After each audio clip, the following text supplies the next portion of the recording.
পিনাকি দাদা জামাতের নব্য নায়েবে আমির, তিনি ফ্রান্সে চলে গেলেন আওয়ামী লীগের ধাওয়া খেয়ে। ইন্ডিয়ান সরকারের পারমিশন ছাড়া বা ইন্ডিয়াতে যে অবস্থান করছিলেন, ফ্রান্সে যাওয়ার আগে উনি ইন্ডিয়াতে অবস্থান করছিলেন, তাই না? তো কীভাবে করছিলেন?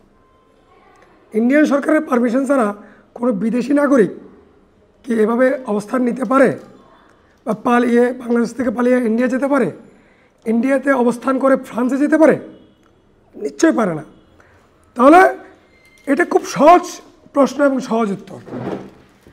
পিনাকি দাদা ভারত সরকারের পারমিশনে ভারতে অবস্থান নিয়েছিল, ভারত সরকারের অনুমোদনে ফ্রান্সে অ্যাসাইলামের জন্য ঢুকেছিল।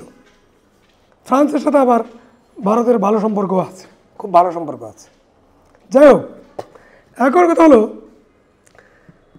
যে কে কার এজেন্ট সেটা বোঝা কিন্তু খুব মুশকিল, খুব মুশকিল।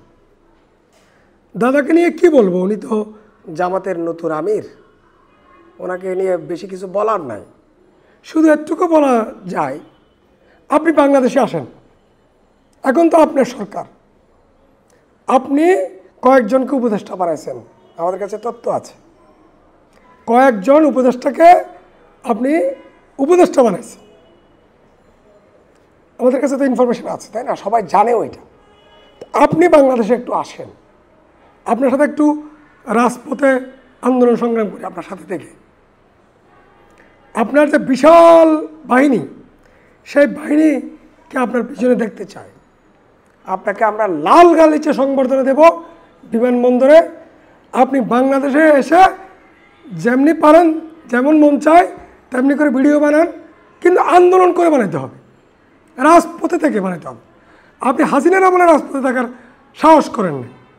আমরা ছিলাম, আমরা আন্দোলন করেছি, আমরা হাসিনাকে থ্রেট করেছি, আমাদের ফ্লাবানি গুম হয়েছে, খুন হয়েছে, হ্যাঁ, নির্যাতিত হয়েছে, মামলা খেয়েছি, আমরাই খেয়েছি, আপনি খান নাই। তো আপনি জনগণের এই দুঃখ বুঝবেন না, আন্দোলনকারীদের দুঃখ বোঝার কথা না। আপনি ভিডিও বানাতে পারবেন, বসে বসে জামাতের দালালি করতে পারবেন। একসময় জামাতের বিরোধিতা করছেন, একসময় জামাত খেয়ে দিছেন যখন আপনার প্রয়োজন ছিল। এখন আপনার সাথে আমরা স্ট্রিট ফাইট দেব, আপনাকে সাথে নিয়ে দেশের জন্য কাজ করব। আসেন, বাংলাদেশে আসেন, পিনাকিও আসেন, ইলিয়াস হোসেনও আসেন। এই যে তারেক না হলে ঢাকা শহরকে আন্দোলনের নেতৃত্ব দিয়ে স্বৈরাচারের পতন করা যেত না। আমাদের গণ অধিকারের তারেক, এখন আমজনতার তারেক। এই তারেকের যে ত্যাগ, আপনি সেই ত্যাগকে প্রশ্ন করছেন কেন?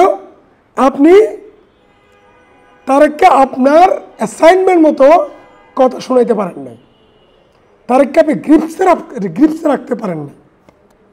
তারেকের বিরুদ্ধে লেগে গেছে, মানে এক এক দিন এক এক সময় এক একজনের বিরুদ্ধে লাগছে।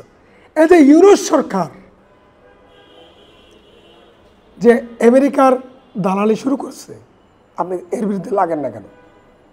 আমরা ভারত থেকে বাংলাদেশকে মুক্ত করেছি, স্বাধীন করেছি, স্বৈরাচার হাসিনা থেকে মুক্ত করেছি, স্বাধীন করেছি, আমেরিকাকে বাংলাদেশ দিয়ে দেওয়ার জন্য নয়। সেটা বলেন না কেন আপনি? তাহলে আপনি ভারতের দালালি ছেড়ে করে আমেরিকার দালাল হয়ে গেছে। বাংলাদেশ কোনো দালালকে অ্যালাউ করে না, বাংলাদেশের জনগণ কোনো দালালকেই গ্রহণ করে না। আপনি জামাতের হয়ে কিংবা ভারতের হয়ে কিংবা আমেরিকার হয়ে আপনি যে অ্যাসাইনমেন্ট নিয়ে নেমেছেন, জামাতকে খেয়ে দিয়েছেন 13 সালের মুভমেন্টে। 25 সালে আপনি বিএনপিকে খেয়ে দেওয়ার, আমাদের আমজনতার তারেককে খেয়ে দেওয়ার যে অপরাজনীতি শুরু করেছেন, এটা দোফে টিকবে না। পিনাকি ভট্টাচার্য, হাসিনাকে আঙুল তুলে কথা বলছিলাম, হাসিনা সরকারের কলিজা ছিঁড়ে ফেলবো বলছিলাম আমি, আপনি বলতে পারেন না। আমি বলছিলাম যখন মানুষ ভয়ে কাঁপতো, হাসিনার ভয়ে, আওয়ামী লীগ, ছাত্রলীগ, যুবলীগের ভয়ে ঘর থেকে বের হয়ে কথা বলতে পারতো না, ফেসবুকে লাইক দিতে পারতো না। তখন আমরা লড়েছি, আমরা, আপনি না, আমরা লড়েছি।